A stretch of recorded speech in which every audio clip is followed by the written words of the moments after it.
8-й участок. Андрей Дмитриев, 49. Анна Конопадская, 26. Александр Лукашенко, 705. Светлана Тихановская, 1860.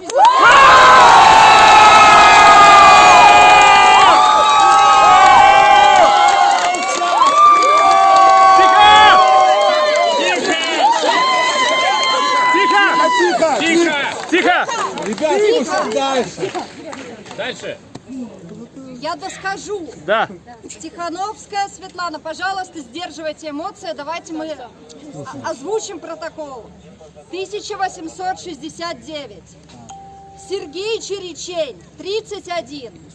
Сейчас будет 9-й участок. 9-й участок. Андрей Дмитриев, 41. Анна Конопадская, 62.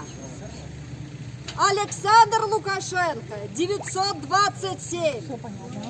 Светлана Тихановская, 309. Сергей Черечень, 37. Это официальные результаты. Здесь есть подписи и печать.